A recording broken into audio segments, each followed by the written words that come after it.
सभी लोगों को नमस्कार। मैं आप सभी का स्वागत करती हूँ हमारे यूट्यूब चैनल अंडरस्टैंडिंग बेसिक्स में। तो आज इस वीडियो में हम क्या करने जा रहे हैं, आज इस वीडियो में हम अपने चैप्टर राइट्स का जो लास्ट टॉपिक है उसको हम कवर करेंगे। टॉपिक का नाम क्या है? टॉपिक का नाम है राइट्स एंड रिस्पॉन्सिबिलिटीज़। ठीक है, बहुत इंटरेस्टिंग टॉपिक है ये, मज़ेदार भी है और काफ़ी इंपॉर्टेंट भी है एग्जामिनेशन पर्सपेक्टिव से। ठीक है, तो क्या करना है आपको फटाफट से अपनी एनसीईआरटीज़ खोल लेनी है, साथ साथ में एक रखनी है एक पेंसिल, क्योंकि हम रिस्पॉन्सिबिलिटीज़ को जब पढ़ेंगे तो मैं आपको बताती चलूँगी कि ये 4 रिस्पॉन्सिबिलिटीज़ है। तो उसके साथ साथ में आपको क्या करना है, आपको साथ साथ में टिक मार्क करते रहना है। ठीक है, और अगर आप चैनल पर पहली बार आए हो, I would request you all कि आप चैनल को एक बार लाइक कर दीजिए और सब्सक्राइब कर दीजिए। ठीक है, तो चलिए बिना देरी के शुरू करते हैं कि हमारी अंडरस्टैंडिंग क्या है राइट्स और रिस्पॉन्सिबिलिटीज़ के बारे में। देखिए, अब तक हमने क्या डिस्कस करा है? अब तक हम लोगों ने बार बार राइट्स के बारे में बात करी। हमने सबसे पहले फंडामेंटल राइट्स को समझा, है ना। फंडामेंटल राइट्स के बाद फिर हम लोगों ने डिफरेंट काइंड्स ऑफ राइट्स पढ़े, जिसमें हमने पॉलिटिकल राइट्स पढ़े, इकोनॉमिक राइट्स पढ़े, कल्चरल राइट्स पढ़े। ठीक है, लेकिन क्या होता है ना, केवल राइट्स के बारे में जब तक हम चीज़ें पढ़ेंगे तो वो हमारी जो बात हो जाएगी वो अधूरी रह जाएगी अगर हम रिस्पॉन्सिबिलिटीज़ के बारे में बात नहीं करेंगे। क्योंकि अगर कुछ राइट्स की बात करते हैं, अगर हम कुछ अधिकार की बात करते हैं, तो साथ साथ में ज़रूरी है कि हम कुछ जिम्मेदारियों के बारे में भी बात करें। ठीक है, अगर हमें कुछ राइट्स मिलते हैं तो साथ साथ में हमें कुछ जिम्मेदारियां भी मिलती हैं। वो कौन कौन सी जिम्मेदारियां हैं, किस तरीके की जिम्मेदारियां हैं, वही चीज़ आज हम अंडरस्टैंड करेंगे। और अंडरस्टैंड करेंगे कि राइट्स और रिस्पॉन्सिबिलिटीज़ के बीच में कैसे एक बैलेंस बना करके रखना है। ठीक है, तो चलिए शुरू करते हैं और अंडरस्टैंड करते हैं कि क्या दिया हुआ है आपकी बुक में। मैं रीड करती हूँ, आप साथ साथ में फॉलो करते चलिएगा। तो क्या बोलता है सबसे पहला point? Rights not only places obligations upon the state to act in a certain way, for instance to ensure sustainable development, but they also places obligation upon each of us. ठीक है, क्या कह रहा है? बहुत सिंपल सी चीज़ कह रहा है, लेकिन इंपॉर्टेंट चीज़ बोल रहा है। क्या बोल रहा है कि राइट्स, अभी हमने पिछले टॉपिक में पढ़ा था, राइट्स की वजह से एक ऑब्लिगेशन होती है स्टेट के ऊपर। जैसे हमने क्या पढ़ा, हमने ये पढ़ा था कि राइट टू एजुकेशन देना है। तो राइट टू एजुकेशन जब हम उसको फंडामेंटल राइट्स के तौर पर ऐड कर देते हैं तो ये स्टेट की जिम्मेदारी हो जाती है कि एजुकेशन के लिए जो भी चीज़ करनी होगी अब वो गवर्नमेंट करेगी। ठीक है, समझ गए? तो ऐसा नहीं है कि केवल राइट्स स्टेट के ऊपर ही ऑब्लिगेशन डालता है, हमारे ऊपर भी राइट्स की वजह से कुछ ऑब्लिगेशंस आती है, हमारे ऊपर भी कुछ सर्टेन रिस्पॉन्सिबिलिटीज़ आती है। जैसे कि अगर हम ये बोल रहे हैं कि स्टेट की जिम्मेदारी होती है सस्टेनेबल डेवलपमेंट को इंश्योर करना, तो केवल स्टेट की जिम्मेदारी नहीं है, हमारी भी जिम्मेदारी है कुछ। क्या जिम्मेदारी है? पढ़ते हैं। Firstly they compel us to think not just of our own personal needs and interest, but to defend some things as being good for all of us. ये हमारी फर्स्ट रिस्पॉन्सिबिलिटी है। ठीक है, इस टॉपिक में हम 4 रिस्पॉन्सिबिलिटीज़ को पढ़ेंगे, तो आप ये टिक मार्क कर लो और इसको इसके सामने लिख सकते हो आप फर्स्ट। तो ये हमारी पहली रिस्पॉन्सिबिलिटी है, जो क्या कहती है? ये कहती है कि जो हमारी राइट्स हैं वो हमें कंपेल करते हैं। ठीक है, क्या कंपेल करते हैं? कि केवल हमें अपने पर्सनल नीड और अपने पर्सनल इंटरेस्ट के बारे में नहीं सोचना, केवल अपने तक नहीं सोचना, बट हमें वो सारी चीज़ों को डिफेंड करना है जो सभी लोगों के लिए ज़रूरी है, और साथ ही साथ जिसमें सभी लोगों का गुड छिपा हुआ है। जब यहाँ पर हम गुड की बात करते हैं, इसका मतलब जिसमें सभी लोगों का अच्छा है। ठीक है, जिससे सभी लोगों का अच्छा होगा, हमें उन सब चीज़ों को भी डिफेंड करना है, इसका मतलब ये है। ठीक है, जब यहाँ पर हम गुड की बात करते हैं तो हम बात करेंगे कॉमन गुड की, एक ऐसी चीज़ जो सभी लोगों के लिए ज़रूरी है और जिसमें सभी लोगों का इंटरेस्ट छुपा हुआ होता है, उस चीज़ को हम कहते हैं कॉमन गुड। जैसे हमारा एयर, जब हम बात करेंगे एयर की, तो एयर एक कॉमन गुड है, क्योंकि क्लीन एयर एक कॉमन गुड हो जाती है ना। क्लीन एयर सभी लोगों के लिए है और सभी लोगों के लिए ज़रूरी भी है। समझ पा रहे हो? ठीक उसी तरीके से लैंड है, लैंड क्या है? कॉमन गुड है, क्योंकि हम सभी लैंड को यूज़ करते हैं, तो लैंड की प्रोटेक्शन की जिम्मेदारी सभी की हुई कि नहीं हुई, है ना। तो यही बात यहाँ पर बोली गई है। क्या बोलते हैं कि अगर हमें सभी के इंटरेस्ट के लिए भी काम करना है, अपने पर्सनल नीड्स के साथ साथ में बाकी लोगों के इंटरेस्ट को भी डिफेंड करना है, तो उसके लिए अगर हमें सस्टेनेबल डेवलपमेंट करना होगा तो फिर कौन कौन से स्टेप्स हम उठा सकते हैं? सबसे पहला स्टेप जो आपकी बुक में दिया हुआ है वो है ओजोन लेयर। ठीक है, हम खुद ओजोन लेयर के प्रोटेक्शन के लिए काम कर सकते हैं। Minimising air and water pollution. ठीक है, हम अपने लेवल पर काम कर सकते हैं एयर पोल्यूशन को कम करने के लिए, वाटर पोल्यूशन को कम करने के लिए, और ग्रीन कवर को हम मेंटेन कर सकते हैं, है ना। हम खुद जा कर के पौधे लगा सकते हैं, है ना। और preventing cutting down of forest. ठीक है, ये सारे क्या है, ये सारे सर्टन स्टेप्स हैं कि अगर हम सस्टेनेबल डेवलपमेंट की बात कर रहे हैं, हम ये कह रहे हैं कि स्टेट के ऊपर ये रिस्पॉन्सिबिलिटी है कि वो सस्टेनेबल डेवलपमेंट करे, ठीक है, तो साथ साथ में हमारी भी रिस्पॉन्सिबिलिटी है कि हम ये सारे स्टेप्स करें, ये सारे स्टेप्स उठाएं, जैसे ओजोन लेयर का प्रोटेक्शन, ग्रीन कवर को बढ़ाना और अपने फॉरेस्ट को कट डाउन करने से रोकना, ठीक है। इससे क्या होगा, they represent the common good that we must act to protect for our self as well as for future generation. ये सारी चीज़ें क्या करती है, ये सारी चीज़ें हमारा कॉमन गुड रिप्रेजेंट करती है। कॉमन गुड का मतलब है जिसमें सभी लोगों का इंटरेस्ट है, और ये हमें प्रोटेक्ट करना ही चाहिए। क्यों, हमें तो, अगर हम ये प्रोटेक्ट करेंगे तो हमारे लिए अच्छा है, साथ ही साथ हमारी फ्यूचर जनरेशन्स के लिए भी अच्छा है ना, because future generations will able to inherit a safe and clean world. उनको भी तो एक सेफ और क्लीन वर्ल्ड का अधिकार है कि नहीं है, without which they can not lead a reasonable good life. अगर हम उनके लिए एक गंदा प्लानट छोड़ करके जाएंगे तो वो एक रीजनेबल लाइफ नहीं जी पाएंगे, एक अच्छी लाइफ नहीं जी पाएंगे, एक डिग्निफाइड लाइफ नहीं जी पाएंगे। इसलिए हमारी सबसे पहली रिस्पॉन्सिबिलिटी क्या बन जाती है कि हमें केवल अपने पर्सनल नीड के बारे में नहीं सोचना, हमें ऐसे काम करने हैं, ऐसी आवाज़ उठानी है, ऐसे इश्यूज़ के बारे में आवाज़ उठानी है जो जिसमें सभी लोगों का इंटरेस्ट छुपा हुआ है, जो कॉमन गुड के इंटरेस्ट हैं, ठीक है, समझ में आ गया। ये हमारी फर्स्ट रिस्पॉन्सिबिलिटी है। दूसरी रिस्पॉन्सिबिलिटी क्या है, सेकेंड रिस्पॉन्सिबिलिटी कहती है कि rights require that I respect the rights of others, ठीक है। राइट्स मुझे ये बोलते हैं, अगर हमारे पास कुछ सर्टेन राइट्स है तो हमारी ये जिम्मेदारी हो जाती है, हमारी ये सबसे दूसरी रिस्पॉन्सिबिलिटी ये हो जाती है कि we respect the rights of others. हम दूसरों लोगों के अधिकारों को भी क्या करें, रिस्पेक्ट करें। कैसे रिस्पेक्ट करें, दिया हुआ है, बुक में पढ़ते हैं, चलिए। If I say I must be given the right to express my views, I must also grant the same right to others.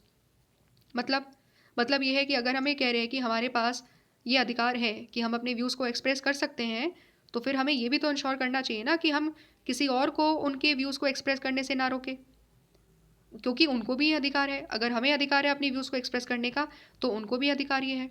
और अगर हम उनको उनके व्यूज़ को एक्सप्रेस करने से रोक रहे हैं, इसका मतलब क्या है, we are not respecting the rights of others, और ये हमारी रिस्पॉन्सिबिलिटी हो जाती है, ठीक है। और क्या बोला हुआ है, I do not want others to make interference in my choice, ठीक है। हम नहीं चाहते कि कोई हमारी चॉइस में इंटरफेयर करे, क्या ड्रेस पहननी है, क्या खाना है, क्या म्यूज़िक सुनना है, हम नहीं चाहते कि कोई इंटरफेयर करे। So we must also refrain from interfering in the choices that others make. इसका मतलब क्या हुआ, इसका मतलब ये हुआ कि अगर हम नहीं चाहते कि कोई हमारी लाइफ में इंटरफेयर करे, कोई हमारी चॉइसेस को डिसाइड करे, ठीक उसी तरीके से हमें भी दूसरे की चॉइसेस को रिस्पेक्ट करना है। अगर दूसरा कोई व्यक्ति अलग कपड़े पहनता है, अलग भाषा बोलता है, अलग खाना खाता है, वी हैव टू रिस्पेक्ट, क्योंकि वो उनका चॉइस है कि वो क्या करना चाहते हैं, ठीक है। क्योंकि हम रिस्पॉन्सिबिलिटी क्या पढ़ रहे हैं कि जब हम राइट्स की बात करेंगे तो राइट्स का मतलब होता है कि हम अगर अपने राइट्स की बात कर रहे हैं, हम ये चाहते हैं कि पूरी दुनिया हमारे राइट्स को रिस्पेक्ट करे, तो बहुत ज़रूरी है कि हम भी पूरी दुनिया के राइट्स को रिस्पेक्ट करें, ठीक है। और क्या बोलते हैं, I can not use the right to free speech to incite a crowd to kill my neighbour.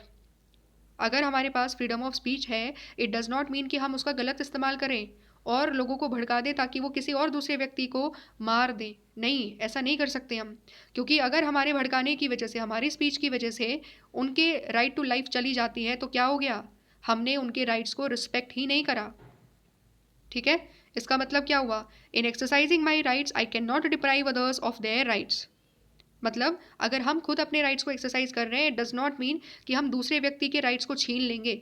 नहीं हो सकता ऐसा, क्योंकि हमें पता है हम सोसाइटी में रह रहे हैं, हमें कॉन्स्टिट्यूशन ने अधिकार दिए हैं, तो साथ साथ में बगल वाले व्यक्ति को भी अधिकार मिले हैं, सभी लोगों को अधिकार मिले हैं, केवल हम अकेले नहीं हैं।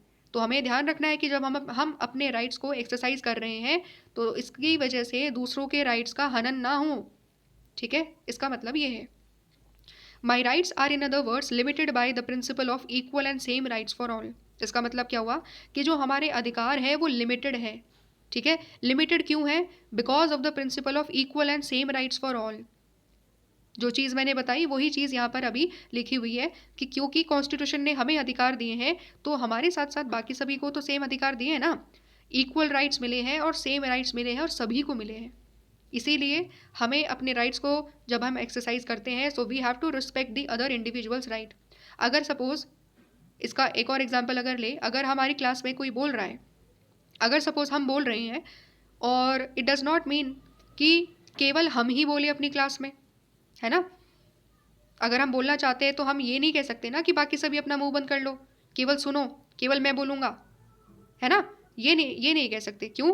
क्योंकि हम बोल रहे हैं कि जब हम राइट्स की बात करते हैं तो हमारे ऊपर ये रिस्पॉन्सिबिलिटी भी होती है कि हम अगर बोलना चाहते हैं तो हमें सुनना भी होगा, दूसरे व्यक्तियों की बात भी सुननी होगी। हम उनके राइट्स को कर्टेल नहीं कर सकते, ठीक है। सभी के राइट्स को हमें रिस्पेक्ट करना है। आई होप यहाँ तक हमने 2 रिस्पॉन्सिबिलिटी पढ़ी है और बहुत आराम से पढ़ी है, चीज़ें क्लियर होगी, ठीक है। नेक्स्ट रिस्पॉन्सिबिलिटी क्या है? We must balance our rights when they come into conflict. हमें क्या करना है? हमें बैलेंस करना है हमारे राइट्स को अगर वो किसी और व्यक्ति के राइट्स के साथ कन्फ्लिक्ट में आ जाते हैं। एग्जाम्पल समझते हैं, एग्जाम्पल से चीज़ें क्लियर हो जाएगी। My right to freedom of expression allows me to take pictures. हमारे पास क्या है? फ्रीडम ऑफ एक्सप्रेशन है। फ्रीडम ऑफ एक्सप्रेशन में अगर हमारा मन करता है कि हम पिक्चर्स लेना चाहते हैं तो हम खींच सकते हैं। हम प्रकृति की पिक्चर खींच सकते हैं, हम बर्ड्स की पिक्चर खींच सकते हैं, एनिमल्स की पिक्चर खींच सकते हैं, है ना। ठीक है, लेकिन क्या इसका मतलब ये है कि अगर कोई व्यक्ति अपने अपने घर में अगर वो नहा रहा है, ठीक है, तो क्या उसकी बिना उसकी कंसेंट के क्या हम उसकी फ़ोटो खींच सकते हैं? नहीं खींच सकते। क्यों? इसका मतलब क्या हुआ? इसका मतलब ये हुआ कि अगर कोई व्यक्ति नहा रहा है तो अगर हम उसकी उस टाइम पर फ़ोटो खींचते हैं, इसका मतलब हम उसके जो राइट टू प्राइवेसी है उसको क्या कर रहे हैं? उसको वायलेट कर रहे हैं, क्योंकि बिना उसकी मर्ज़ी के हम उनकी फ़ोटो खींच रहे हैं, ठीक है। तो यही चीज़ आपकी बुक में भी दी हुई है कि my right to freedom of expression allows me to take pictures but it does not mean that I can take the pictures of a person bathing in the house without his consent. बिना उनकी consent के हम pictures नहीं ले सकते, ठीक है। और साथ ही साथ we can't post them on the internet because that would be a violation of his right to privacy, ठीक है, समझ गए। सिमिलरली इसका एक और तरीके से हो सकता है, एक और तरीके से इस तरीके से हो सकता है कि जब भी हमारे राइट्स की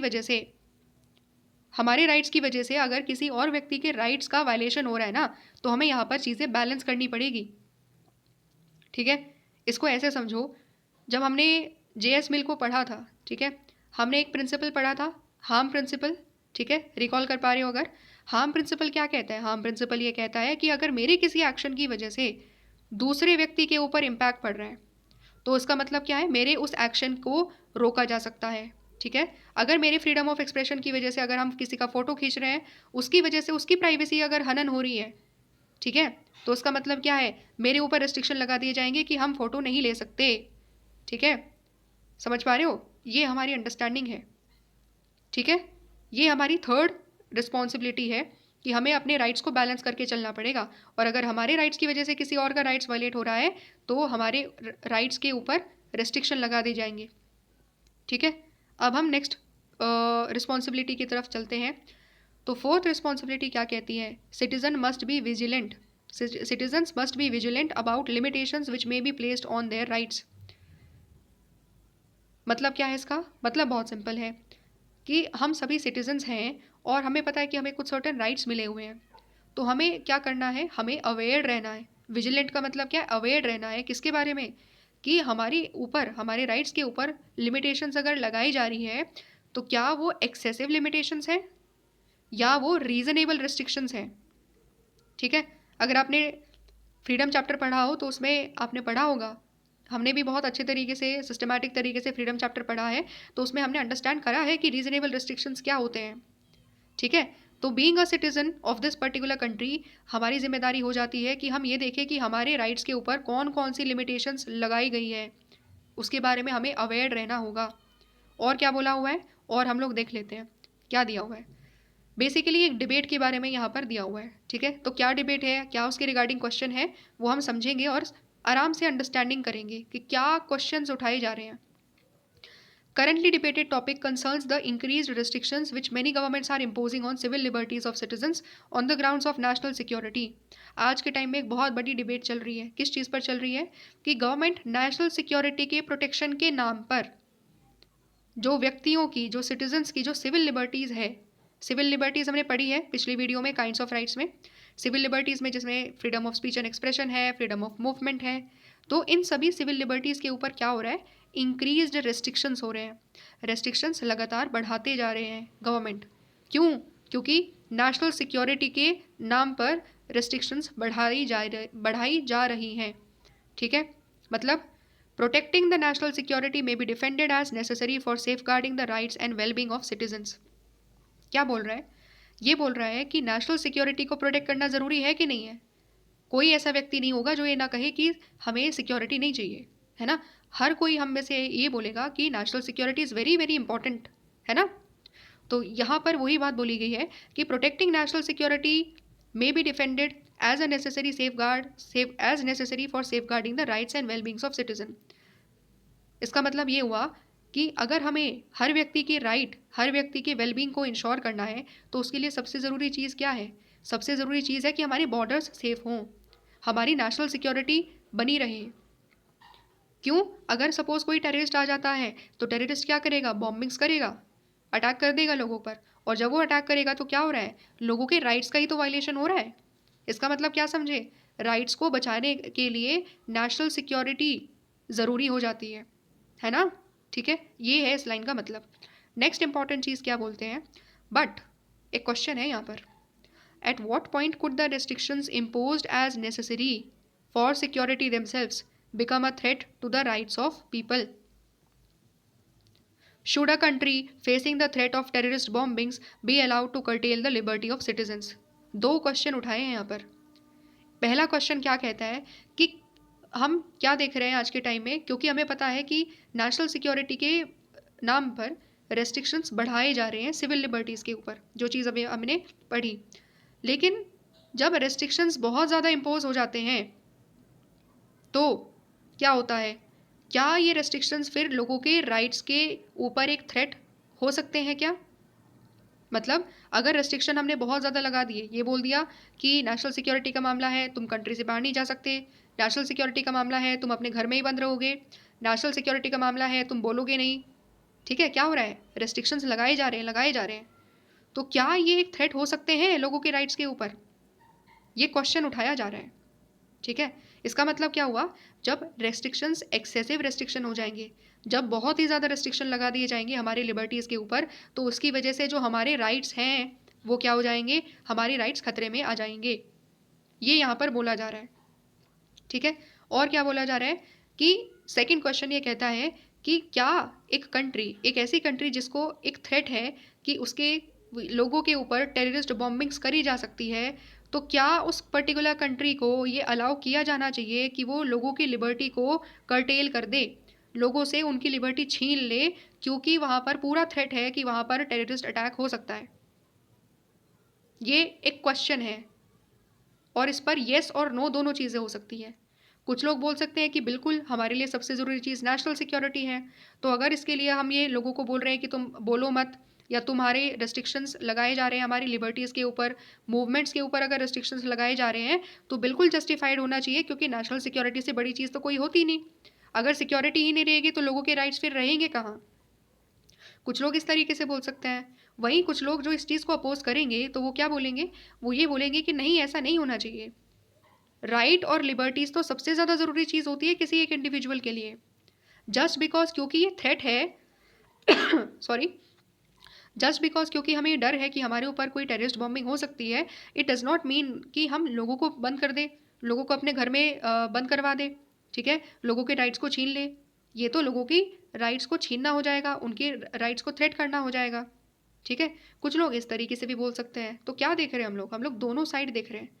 एक सिक्के के दोनों पहलू को हमें देखना होता है। येस भी देख रहे हैं हम लोग, नो भी देख रहे हैं। और जब भी हम डिबेट करते हैं तो हम इसी तरीके से चीज़ों को देखते हैं, हम दोनों पक्षों को देखते हैं। ठीक है, और क्या क्वेश्चन उठाए जा रहे हैं?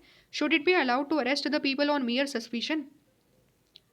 एक व्यक्ति के ऊपर सस्पिशन हो रहा है, पुलिस को शक हो रहा है कि ये व्यक्ति टेररिस्ट बॉम्बिंग कर सकता है, ये अटैक कर सकता है, तो क्या उस सस्पिशन के आधार पर एक व्यक्ति को अरेस्ट कर लेना चाहिए?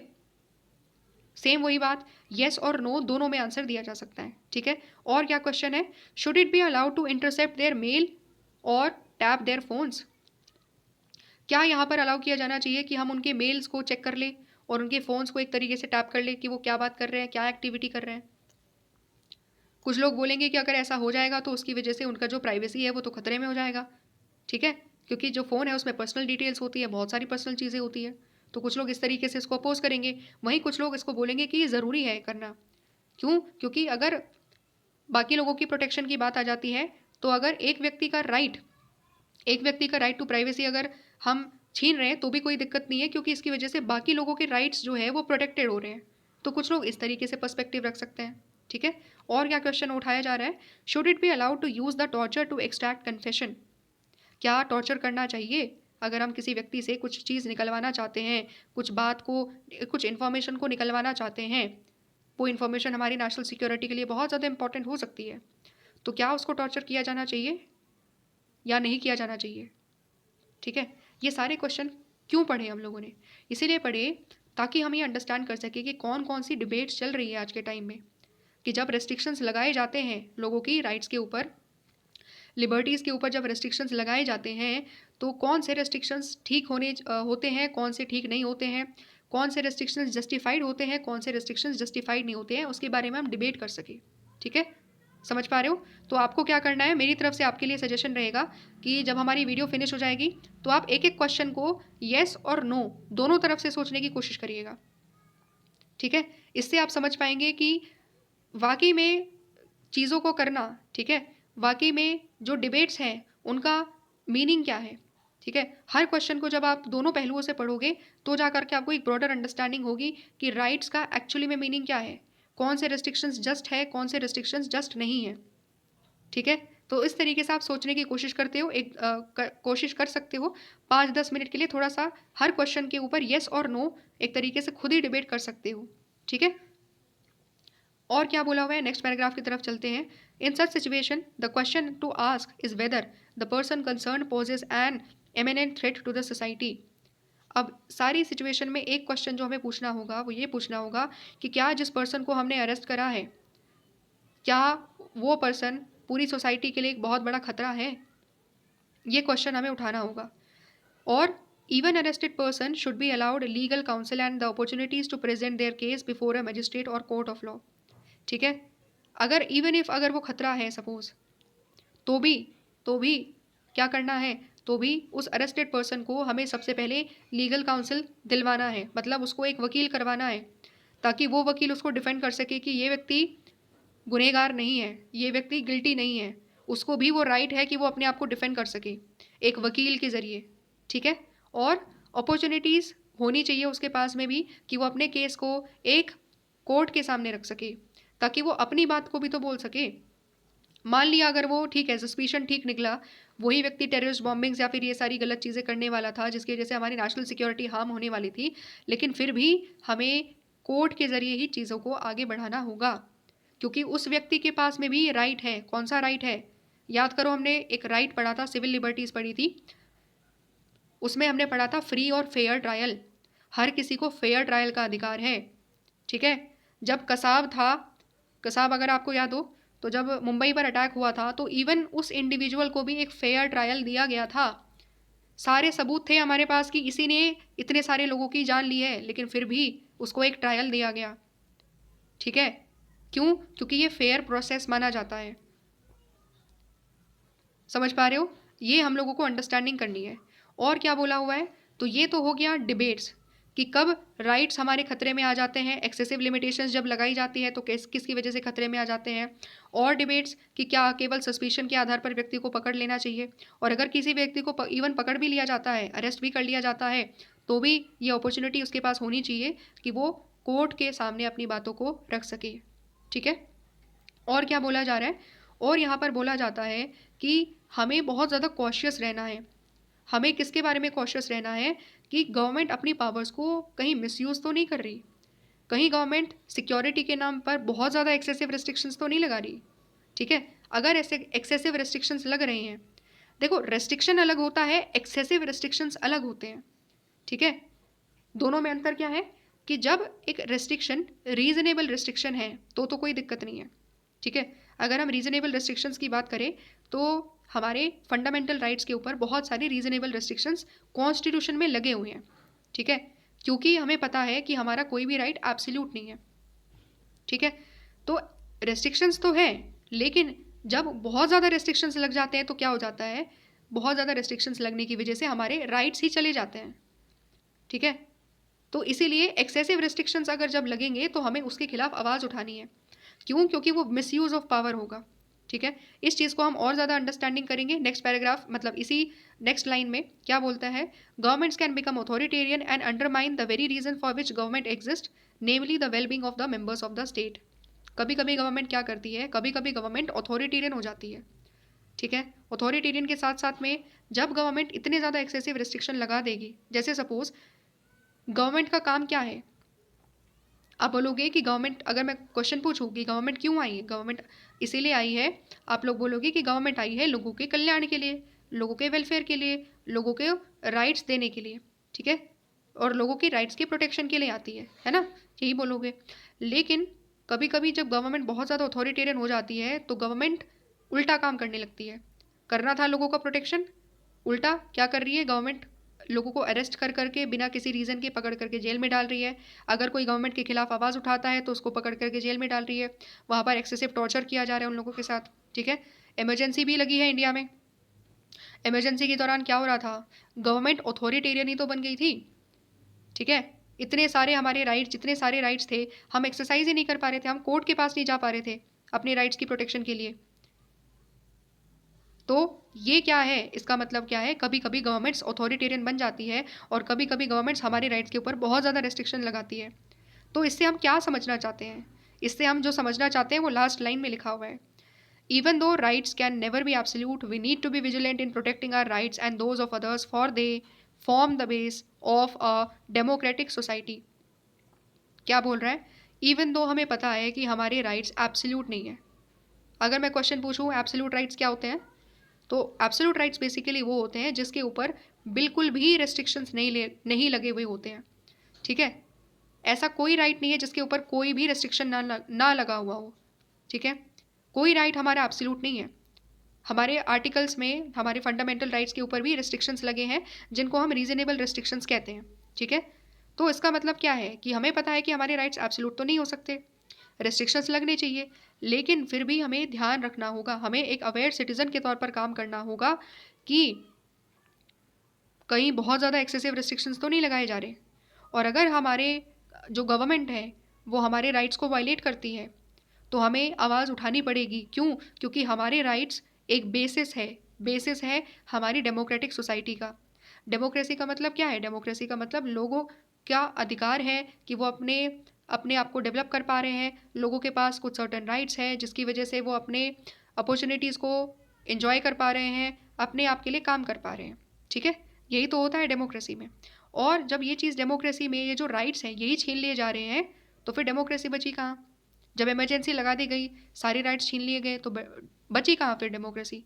क्यों हम लोग इमरजेंसी को ब्लैक डे बुलाते हैं, इसीलिए तो बुलाते हैं कि लोगों के राइट्स छीन लिए गए। गवर्नमेंट आई थी लोगों के राइट्स के प्रोटेक्शन के लिए, लेकिन उसने उल्टा काम कर दिया, लोगों के राइट्स को छीन करके उनको बिना वजह से जेल में डाल दिया, और जितना भी हो सकता था पुलिस ने एट्रोसिटीज़ करनी चालू कर दी।